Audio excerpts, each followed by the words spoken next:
Eh bien, Seigneur, comme beaucoup l'ont dit dans leur prière, nous venons pour toi aujourd'hui. Nous venons dans ta présence, nous venons dans ta maison. Et nous sommes heureux de pouvoir le faire en toute liberté. Nous sommes conscients que c'est un grand privilège, que nous ne prenions jamais pour acquis ces dimanches que tu nous donnes, où nous pouvons nous réunir ensemble, mais que nous puissions toujours venir avec joie, avec reconnaissance, et même si nos cœurs sont troublés, nos cœurs ont des fardeaux et tout ça, comme ça a été dit dans les chants, dans les lectures, dans les partages et dans les prières, nous venons devant toi parce que c'est un jour de repos. Nous venons à tes pieds pour entendre ce que tu as à nous dire. Alors guide-nous au travers de cette parole, surtout alors que nous regardons ta propre vie et ton interaction avec des choses comme le temple et comme tout ce qui était du domaine religieux, que cela puisse nous aider à mieux comprendre, que cela puisse corriger nos perceptions et que cela puisse nous remplir d'admiration pour toi, Jésus. Merci pour toutes choses. Amen.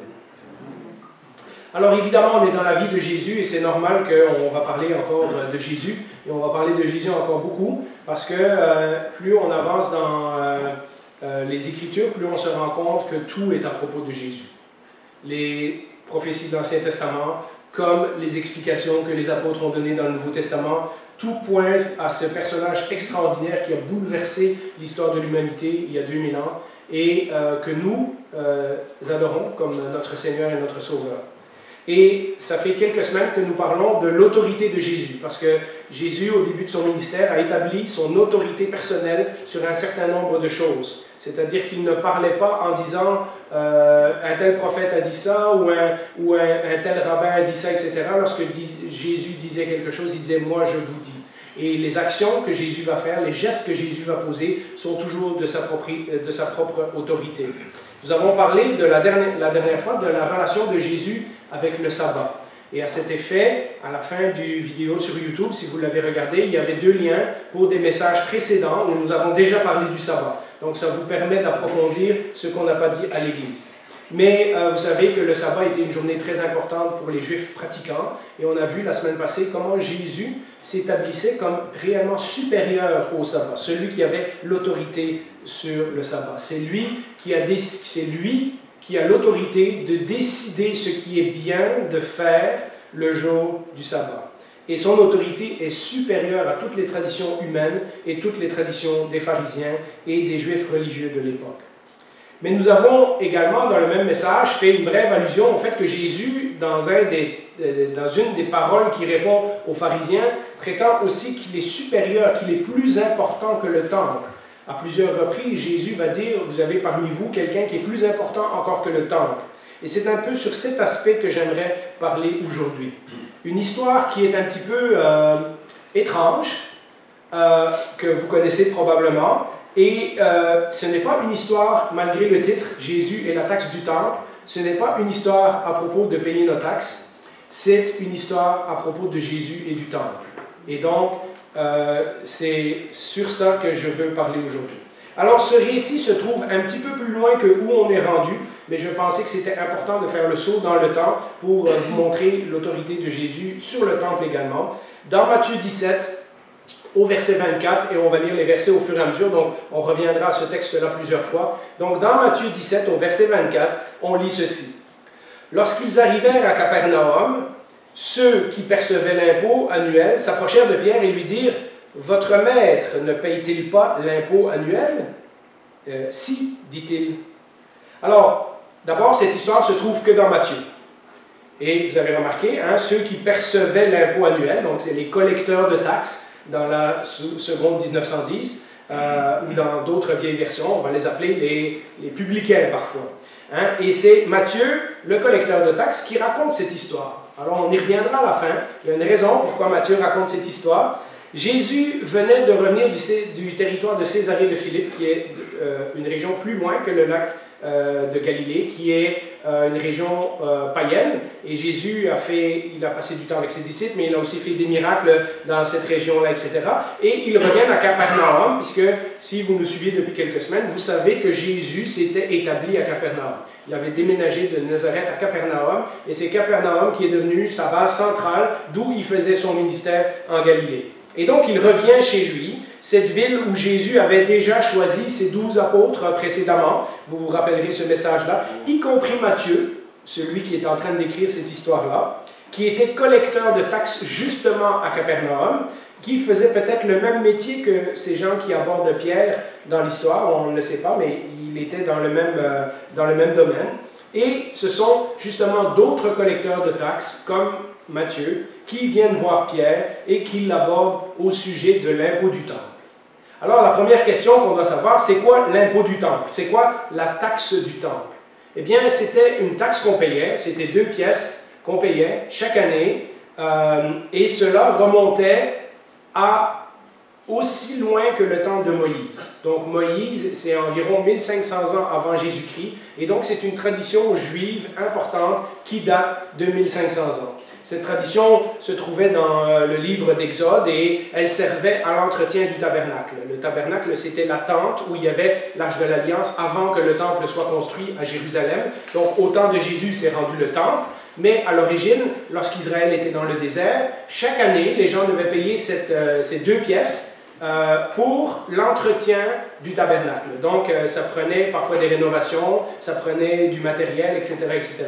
Eh bien, cet argent-là servait pour l'entretien du tabernacle qui, ensuite, a été transformé en taxe pour le temple.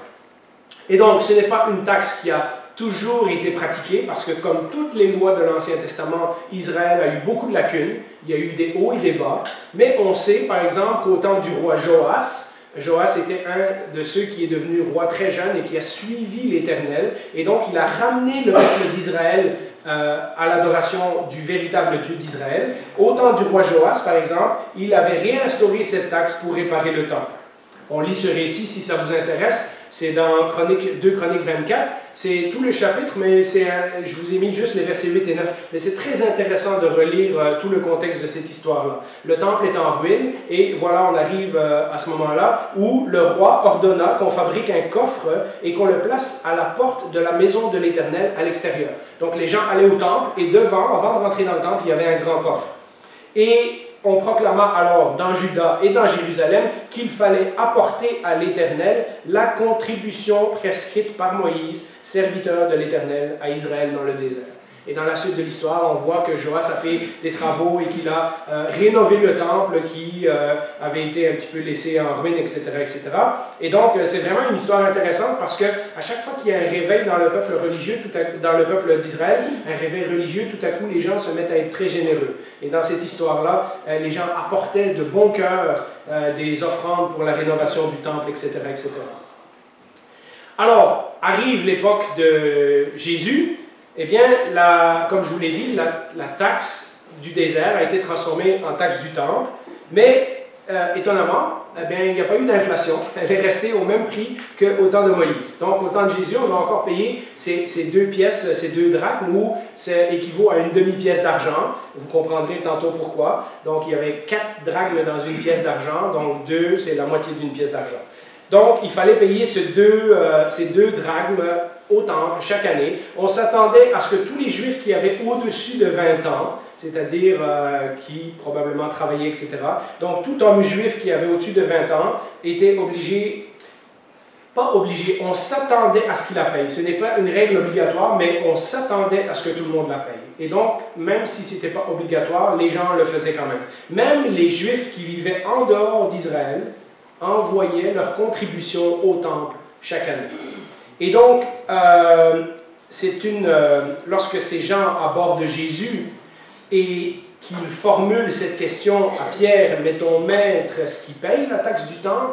Eh bien, on se doute tout de suite qu'il y a une question piège là-dedans. La formulation de la question laisse penser que Jésus revient de Césarée de Philippe, il n'a peut-être pas eu le temps de payer la taxe encore ce jour-là, et eux, ils l'ont pris sur le fait, ils ont dit, comment ça, il n'a pas encore payé? On ne sait pas exactement ce qui se passe, mais ce qu'on sait, c'est qu'ils viennent voir Pierre et ils lui disent, ton maître, il ne paye pas la taxe. Et Pierre, un petit peu surpris, dit, oui, c'est tout ce qu'il dit, l'histoire nous dit, oui, il le paye. Mais voilà, s'il est un rabbin sérieux, ce Jésus, alors on s'attend à ce qu'il paye la taxe. On s'attend à ce qu'il respecte la loi dans une certaine mesure. Mais comme Jésus avait dit précédemment qu'il était supérieur au temple, peut-être ces gens-là l'ont entendu et se disent, ah ben s'il est supérieur au temple, on va voir s'il paye la taxe, peut-être qu'on va pouvoir le coincer là-dessus, etc. Et ce n'est pas la première fois que les gens essaieront de coincer Jésus avec les taxes, et vous verrez, comme je l'ai dit, dans cette histoire, ce n'est pas une histoire de taxes. L'autre, celle où il y avait la face de César d'un bord, etc., où Jésus dit « Donnez à César ce qui est à César », ça c'est une histoire de taxes. Ça, on en parlera une autre fois. Mais ça, aujourd'hui, c'est une histoire du temple. Jésus avait dit qu'il était meilleur que le temple, supérieur au temple, alors quel meilleur moyen de le piéger, de le prendre en faute, que dans son propre village où il est si connu et où il a fait des miracles. Oui, il a fait des miracles, mais dans le fond, s'il ne respecte pas la loi, s'il ne paye pas la taxe du temple, peut-être on va pouvoir le prendre en défaut. Et Pierre, peut-être surpris par la question, ne sait pas quoi dire, ou peut-être soupçonnant que c'est une question piège, il dit oui, et puis ensuite il s'en va voir Jésus. Alors, voyons la suite de l'histoire. La question de Jésus. Pierre quitte ses collecteurs de taxes, il s'en va chez lui, ça dit, quand il fut rentré à la maison, on ne sait pas si c'est la maison de Pierre ou la maison de Jésus, parce qu'on sait que Pierre avait sa belle-mère qui habitait à Capernaum, mais voilà, il rentre chez lui et Jésus est là, et Jésus va le surprendre avec une question. Jésus parle le premier. Ce n'est pas Pierre qui lui dit « Hey, j'ai une question à poser », c'est Jésus qui lui pose ce genre de questions, ce genre d'énigme que Jésus est habitué à demander aux gens. Et nous lisons ça à partir du verset suivant. Quand il fut entré dans la maison, Jésus prit les devants et dit « Qu'en penses-tu, Simon? Les rois de la terre, de qui perçoivent-ils des taxes et des impôts? De leurs fils ou des étrangers? » Dans une autre version, je pense que c'est la Semeur, ils ont traduit des membres de leur famille ou des gens qu'ils ont conquis. Il dit des étrangers, et Jésus lui répondit, les fils en sont donc exemptés. Enfin, je ne sais pas si Pierre a été surpris. Moi, je sais que si Jésus savait d'avance la conversation que je venais d'avoir avec des gens à l'extérieur, je serais surpris. Je me dirais, comment il sait de quoi on parle? Mais Jésus fait ce genre de langage parabolique qu'il est habitué. Il pose une question pour amener Pierre à un certain point de vue. Jésus est en train de poser la question des taxes. Un roi impose-t-il des taxes à sa famille ou aux gens sur qui il domine? Je pense qu'encore aujourd'hui, vous pourriez, bien sûr aujourd'hui on a un ministre, donc sa famille sont supposés payer des taxes, mais dans l'ancien temps, le roi était tout-puissant, donc un roi d'un pays ne chargeait pas sa propre famille. Il demandait des taxes de tous les autres citoyens et des territoires qu'il avait conquis, mais pas des membres de sa propre famille, ça va de soi. Et bien sûr, Pierre répond, la réponse logique, il dit oui, c'est le roi impose des taxes aux gens qui lui sont soumis, pas aux membres de sa propre famille. Donc, Jésus lui dit, ça veut dire que si tu es le fils du roi, si tu es un membre de sa famille, tu es exempté d'impôts. Et vous pensez qu'on peut savoir où est-ce que Jésus s'en va avec ça. Mais Jésus n'est pas en train de parler de politique ici. Il ne veut pas savoir qui est roi ou pas à Jérusalem, est-ce que les Romains sont en charge du temple ou pas, etc., etc.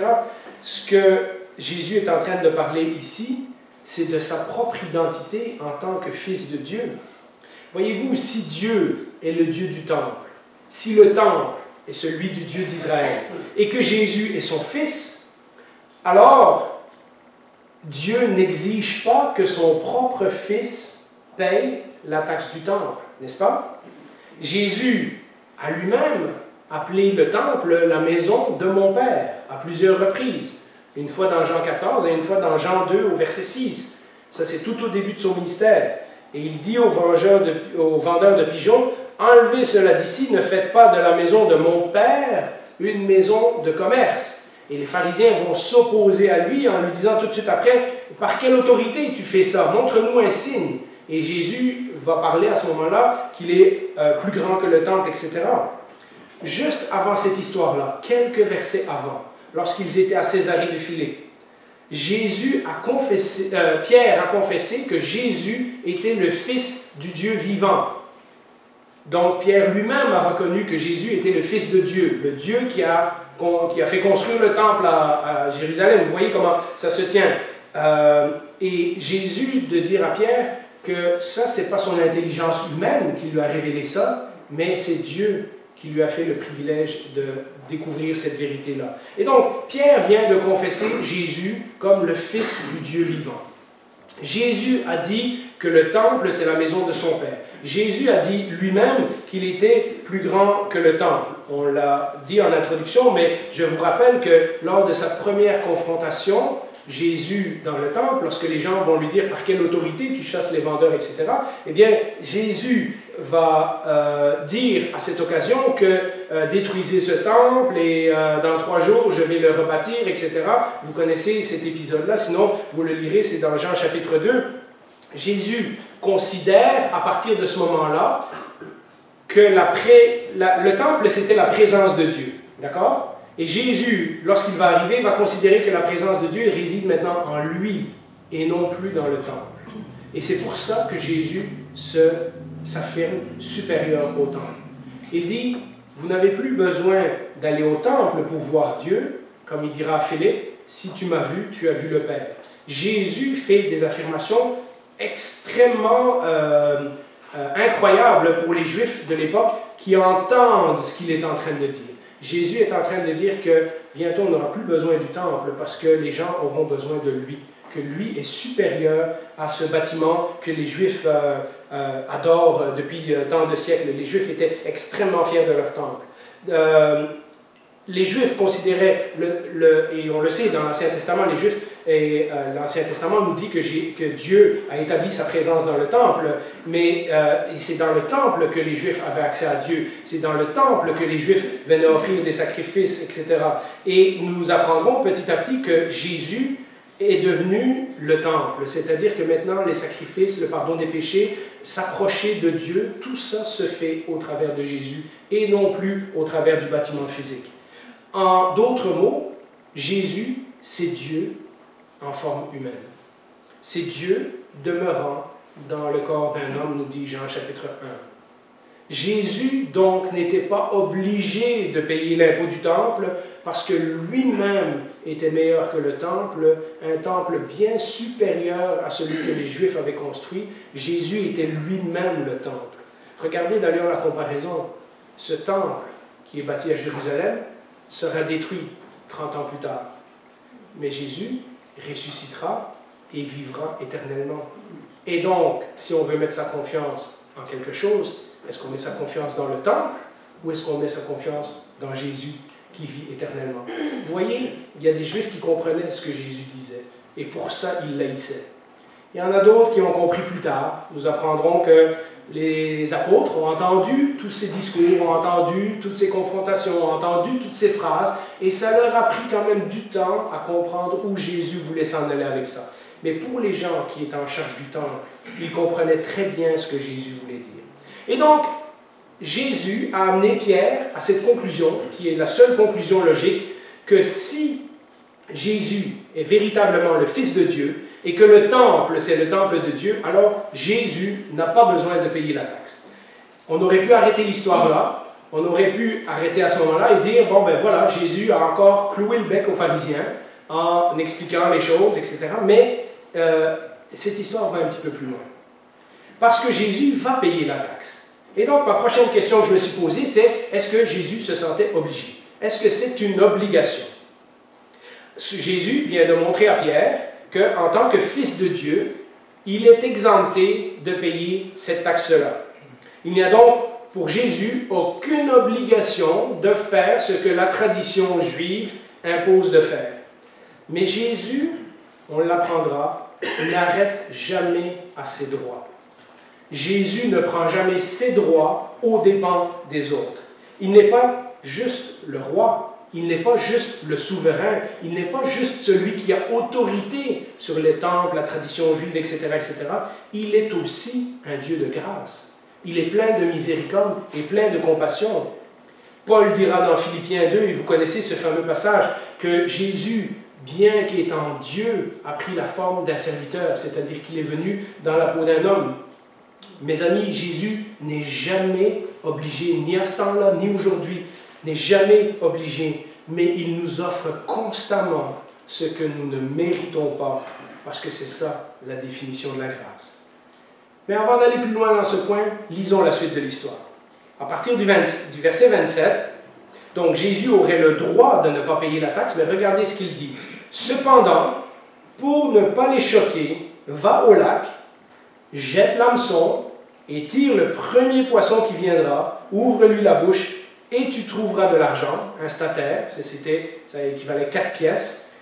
Prends-le et donne-le pour moi et pour toi. Donc, comme c'est l'équivalent de 4 pièces, ben, la pièce était suffisante pour payer pour Jésus et pour la taxe de Pierre également. En plus de tout ce qu'on vient de dire avant, que Jésus affirme qu'il est Dieu sur terre, qu'il est supérieur au temple, qu'il a l'autorité sur le temple, etc., Jésus est aussi né dans la lignée de David, donc il fait partie de la famille royale. Et plus tard, nous verrons que Jésus dira à Pilate qu'il est roi d'un royaume, mais pas un royaume sur terre, un royaume invisible. Alors, si Jésus est roi, si Jésus est descendant de David, si Jésus a l'autorité sur le temple, si Jésus n'est pas obligé de rien faire, pourquoi envoie-t-il Pierre pécher pour avoir cette pièce pour pouvoir payer la taxe au temple? Pourquoi Jésus accepte de payer l'impôt s'il n'est pas obligé de le faire? Eh bien, pour le moment, Jésus est prêt à payer afin d'être un témoignage pour les Juifs. Vous voyez, en tant que rabbin, on estimait qu'il était le premier qui aurait dû montrer l'exemple. Et donc, si on veut que sa réputation soit intacte, et elle l'a été, eh bien, Jésus va faire les choses, on l'a dit, on l'a rappelé, Jésus n'est pas venu pour détruire la loi, mais pour accomplir. Pas pour abolir la loi, mais pour l'accomplir parfaitement.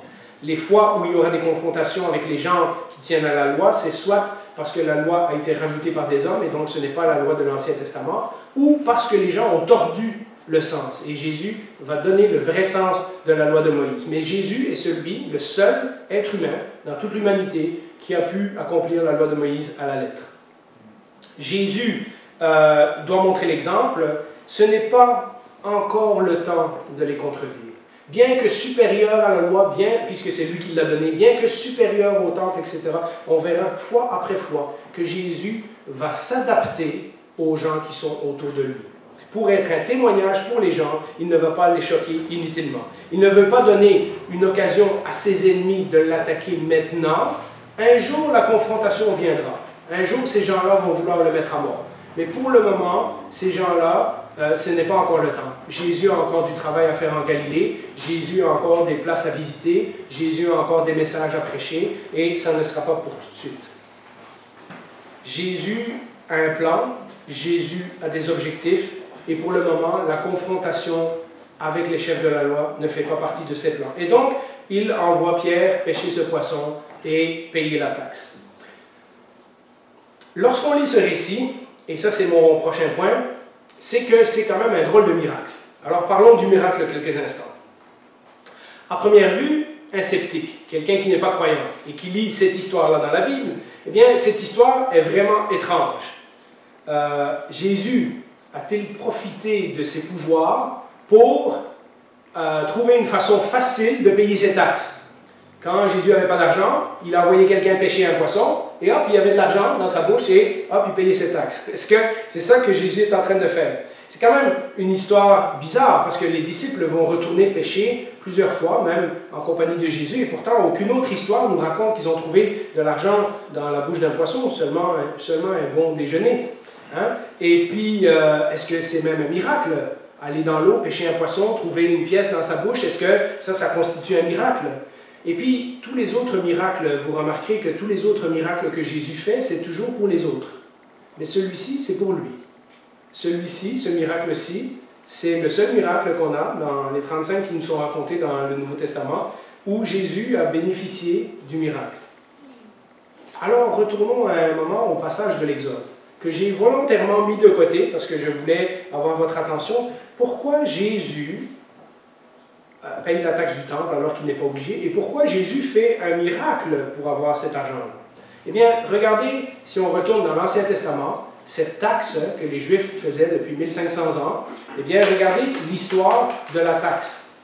Dans Exode 30, à partir du verset 11 jusqu'au verset 16, mais on va lire juste à partir de 14, tout homme compris dans le dénombrement, c'est-à-dire on a compté le peuple d'Israël, mais c'était un péché, on ne pouvait pas faire ça. Donc, Dieu dit, tout homme compris dans le dénombrement, c'est-à-dire tout homme âgé de 20 ans et plus, paiera le don prélevé pour l'Éternel. Le riche ne paiera pas plus que le pauvre. Le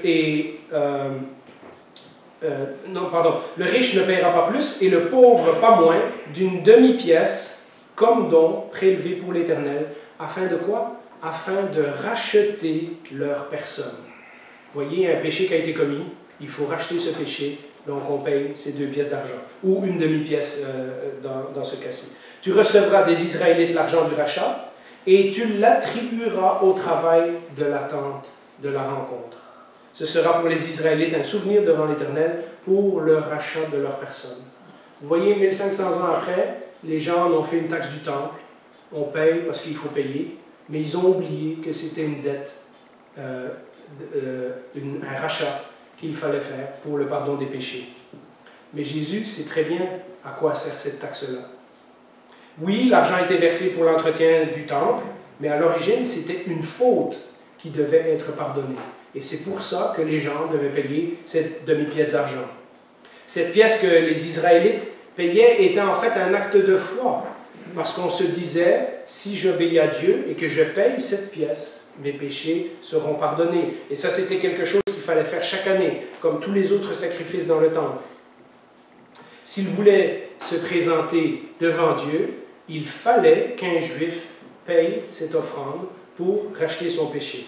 C'est comme ça qu'il savait qu'il pouvait aller dans le temple libre de ses péchés et se présenter devant Dieu.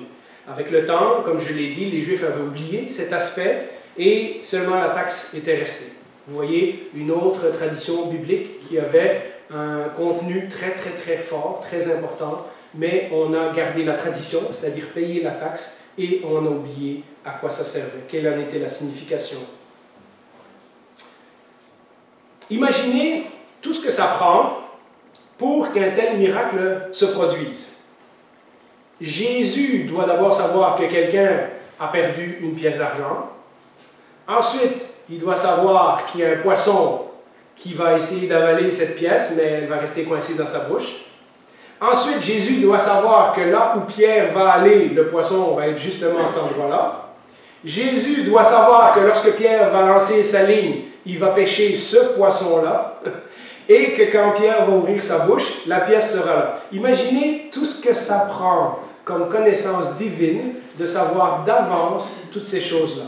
C'est pas comme Pierre a été et il a trouvé un poisson avec une pièce et par hasard, c'était le montant pour payer la taxe du temple. Jésus lui dit, va, prends le premier poisson, pas le deuxième, le troisième, le quatrième, le premier poisson que tu vas trouver, et il y aura une pièce dans sa bouche. Je ne sais pas, à la place de Pierre, j'aurais le cerveau qui fonctionne à 100 000 à l'heure, hein, de penser, mais comment Jésus a su ça? Non seulement il sait de quoi je viens de parler, mais en plus il sait que je vais pêcher un poisson avec la taxe, etc. Et pourquoi alors tout ce miracle incroyable? Vous voyez, ça a pris tout ça. Pourquoi Jésus n'a pas juste pris de l'argent de la bourse des disciples qu'ils avaient en commun et qu'il a dit, donc, tiens, va payer comme ça, ils vont nous laisser tranquilles? Jésus est en train de faire un miracle extraordinaire pour avoir une pièce d'argent. Pourquoi? Eh bien, cela m'amène à la conclusion du message. Eh bien, parce que beaucoup plus important que ce miracle de poisson qui a de l'argent dans sa bouche, cette histoire pointe au miracle de la grâce. Laissez-moi vous expliquer comment. Ce que Jésus fait dans cette histoire et ce qu'il est en train de montrer à Pierre, c'est une image de ce qu'il va faire dans peu de temps sur la croix. Dans sa grâce immense, Jésus pourvoit pour ce que nous ne pouvons pas faire pour nous-mêmes. Jésus, ce jour-là, a payé la dette de Pierre.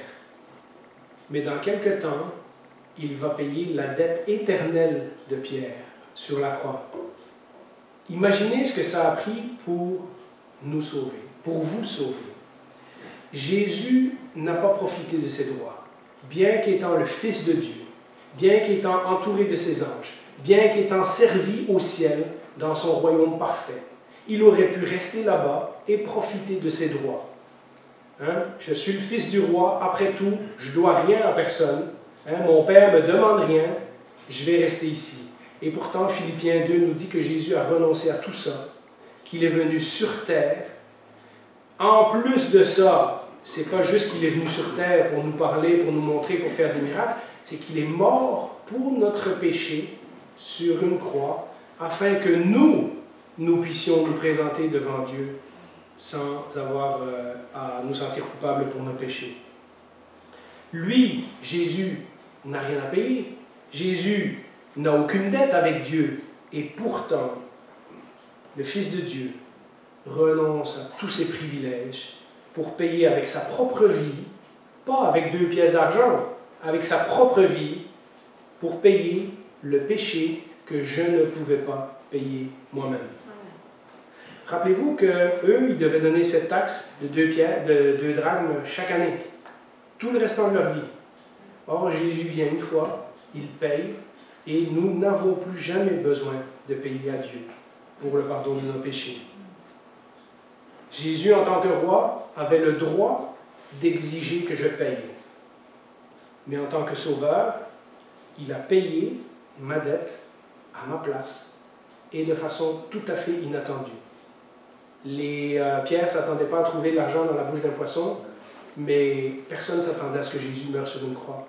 Et Jésus a choisi le chemin le plus difficile. Jésus est mort sur une croix, à ma place, afin que moi, je puisse me présenter devant Dieu sans faute. Au contraire des Israélites qui, pendant des années dans le désert, avaient payé pour ce péché, ce n'est pas nous qui avons payé la dette du pardon de nos péchés, de nos nombreux péchés. Imaginez si le Seigneur nous réclamait une dette à chaque fois que nous commettons un péché. C'est Jésus, avec sa propre vie, qui a payé pour moi, pour toi. Quel sauveur merveilleux! J'ai 2 petits points de réflexion qui me sont venus en finissant ce message. Le fait que cette pêche miraculeuse a payé la taxe pour Jésus, mais également pour Pierre. Vous ne trouvez pas ça bizarre que Jésus, au lieu de dire « Tiens, va, prends l'argent et paye pour moi », il paye pour lui et pour Pierre. On pourrait croire que c'est juste la générosité, comme on va au McDonald's, puis « Ah ben ok, je t'invite aujourd'hui, je paye pour toi ». C'est pas ça. Jésus venait de démontrer qu'en tant que fils du roi, il ne devait pas payer la taxe. Et pourtant, il va le faire. Bien, en payant pour lui et pour Pierre, il est en train de dire à Pierre, « Toi aussi, tu es un fils du roi. Toi aussi, tu n'es pas obligé de payer la taxe, mais on va la payer quand même. » Vous savez, Jésus dira dès le début que Dieu était son Père. Et plus il va passer du temps avec ses disciples, il va dire, « Mais Dieu est aussi votre Père. » Si vous voulez. Petit à petit, le Père de Jésus va devenir notre Père également quand nous acceptons son autorité sur notre vie. Ça, je pensais à Pierre et je pensais au geste que Jésus a fait et qui le met dans la même catégorie que lui. Tiens, on va payer pour nous deux, parce que nous deux, on est fils de roi. Et nous deux, on n'a pas à payer, mais je vais payer pour toi. Et puis, en terminant, je pense à Matthieu. Pour ça que je vous disais au début que c'était un collecteur de taxes. Cette histoire de taxes, je pense à Matthieu qui a écrit cette histoire. C'est le seul évangile où cette histoire est là. Pour Matthieu, cette histoire est pleine de signification pour lui. Lui, le collecteur de taxes, considéré comme un impur par les autres, détesté par certains gens, a découvert la grâce de Jésus, qui est devenu d'abord son rabbin, ensuite son maître, mais aussi et surtout qui est devenu son sauveur. Pour Matthieu, cette dette que Jésus a payée avec un miracle, avec la bouche du poisson, c'est l'histoire de sa propre vie. Sa dette a été payée par Jésus lorsqu'il l'a rencontré. Ça, c'est l'histoire de la vie de Matthieu. Ma question pour vous aujourd'hui, est-ce que c'est l'histoire de votre vie? Est-ce que vous êtes conscient? Est-ce que vous êtes confiant que votre dette a été pardonnée? Ou vous n'êtes pas encore tout à fait là?